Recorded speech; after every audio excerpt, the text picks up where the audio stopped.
being a soul leveling anime only fan has to just be pure suffering. Because after this episode, I cannot imagine the urge that individuals will have, like people that have not read, let's say, the webcomic or read the light novel, the urge they would have to not read the, like, manga or something. Like, I know for a fact if I was in anime only shoes at this moment in time, I couldn't resist. I would just straight up start reading the series because it's like the conclusion of this fight. This fight is just outright insanity. Like, such a beautiful episode, badass episode, and honestly just like it really represents like the experience of like why people like soul leveling to begin with.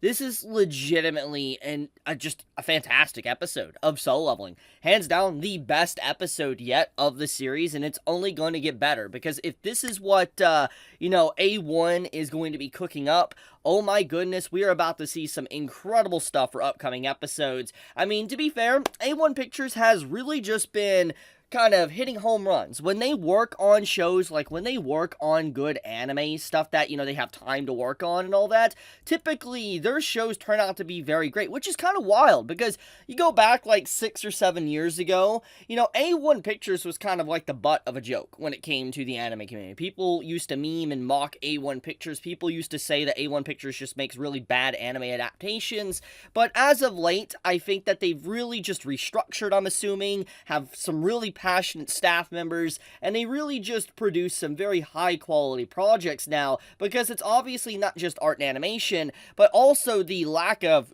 corner cutting as well. Like, what I would really want to kind of point out here is that, like, it could have been very easy for the staff that was working on this episode to turn this snake into a CGI abomination. They could have easily done that. Like, they could have made this snake just straight up full CGI and been done with it because, the reason why they would use CGI is because of movement, to have more realistic movement and all that, for they can kind of, make it move around, like, more like a snake. But the fact that they did not do that and they kept it like 2D animation and art really just makes me see the level of quality and detail that they're willing to put into this show. Because it's like there's going to be a lot of creatures that are going to be like the snake or even bigger within this story that, might require CGI. But the fact that, A1 Pictures is clearly trying to hold back on the usage of CGI honestly makes me very happy. Now, I do want to go on a limb here and say CGI doesn't automatically mean bad, okay? People always have that correlation. Like, when someone mentions CGI, usually it means that it is just outright a terrible show, because most of the time it is. Like, when there's CGI used, it looks really bad within an anime. It's very rare it doesn't, but most of the time it looks really bad. So it does make sense why people make that correlation. It does. But I'm very happy that we have had a very nice lack of CGI, and if there has been CGI, it has been just so minuscule where you don't really even notice it, and you can't really just like pinpoint it unless you're really going frame by frame while watching the said episode. Now, oh my goodness, this frame looks just so good. I love this frame of Jinwo. It's honestly one of my favorite frames of the episode. Might be thumbnail, honestly. But what I'm trying to say is that I do believe in the future A1 is going to have to make a very tough decision. That they're going to probably have to use CGI for some creatures. There's going to be very complicated designed bosses and monsters within the story that I just don't see them feasibly doing with a 2D setting. I mean, it could be done, but will they be able to get it done is the question. Regardless, soul leveling is truly just quite a spectacle. It is, oh my goodness, like, look at these, like, oh my goodness, look at these frames here. These frames just look so freaking incredible with the snake line. Oh, like, look at that. Look at the line work on the snake. Like, once again, this is what I'm talking about. Like, you don't get this type of stuff with, like, CGI. Like, this artistic, like, way the snake is drawn. It's just, oh, it really just, it pops, dude. It's just like a gourmet meal popping out of the screen and all that. And I especially love the eye shots. Like, oh my goodness, the eye shots within this fighting sequence is so freaking good.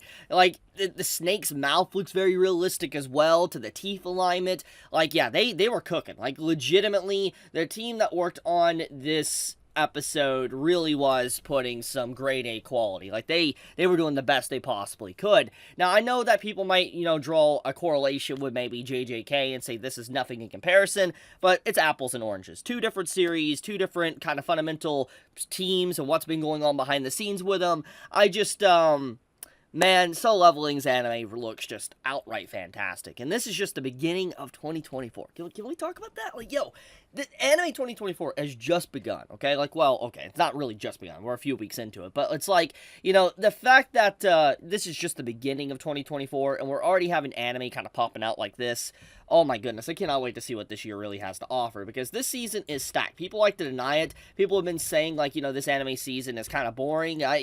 I don't see it, man. Like, I mean, I know I've been reviewing a lot of, like, the Jin shows, like, for instance, gushing over magical girls and stuff, but there's a lot more than just that. There is a lot of good anime, like Deliciousness and Dungeon. Like, oh my goodness, that's a good show, too. And it's just, like, I'm happy to see Solo Leveling also doing very well, because this could have been an easy show to really mess up. Like, I'm gonna be honest, like, Solo Leveling had the recipe for disaster. It did. And the reason for that is because, like, last year, it was supposed to air a lot earlier, and the reason for it not airing is because it got delayed. I mean, anyone remember all the anime delays that we got last year with A-1 and all that, like the back-to-back delays?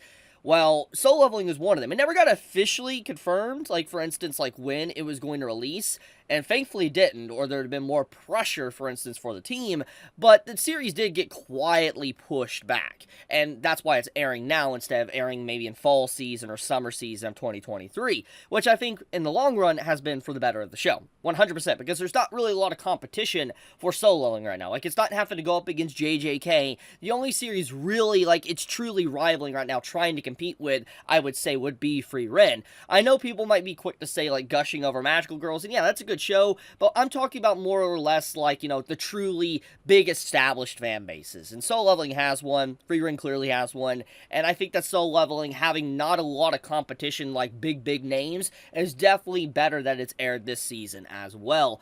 But, anyways, one thing I do want to talk about is that, I really thought that this series could have potentially been terrible. Like, I really thought it was going to be bad, because the reason why, I mean, we saw a lot of issues with just delays and all that last year with A-1 and stuff, and then Aniplex, and knowing now, after all this wait, it really just goes to show, like, Aniplex, you need to start allowing, like, A-1 more time. Like, I know it's the production committee and the producers and all that, but, like, holy crap, dude.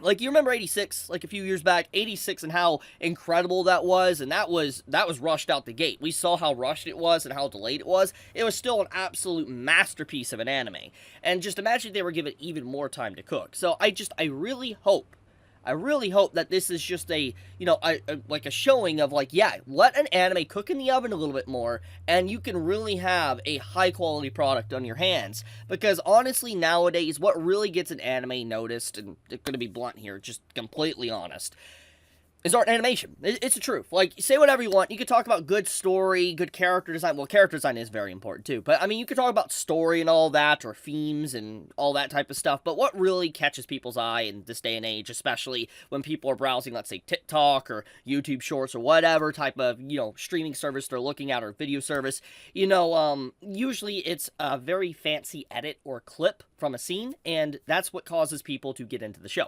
So I really think Solo Leveling having good art and animation is very vital for its success, and this can go for any anime, but I think nowadays, definitely, if you want an anime to start really getting a lot of popularity and become trendy and all that, it just needs to look really good. It does. And so, obviously, using CGI is going to turn people completely off from it, and people are not going to want to, watch it. But, anyways, I absolutely love this episode. It's very hard to talk about this without spoiling key details, because there is a lot of world building that this episode does, with the level up system and all that, to Jinwo and how, he's getting stronger in his overall viewpoints on the world. It's legitimately fascinating. I feel like anyone that is a mega fan of, like, video games and getting stronger and really just power fantasy, as I've talked about, you're gonna fall in love with this, because this really is the pinnacle of, like, a power fantasy. Just seeing someone getting stronger. It's like playing a Dark Souls game. You start off with Soul Level 1, and then by the end, when you get to the Elden, Lord, or you get to, the Soul Cinder or whatever, or Gwen, you're super powerful, and you can do some insane stuff that you couldn't do at Soul Level 1. I really think that it's a nice themed, show for certain individuals, and it really caters to a certain niche. But I want to leave it at that. If you enjoy this week's episode of Soul Leveling, do leave me a like. If you enjoyed my video, do leave me a like as well. But with that, be safe, stay healthy. I love you guys. Chibi out.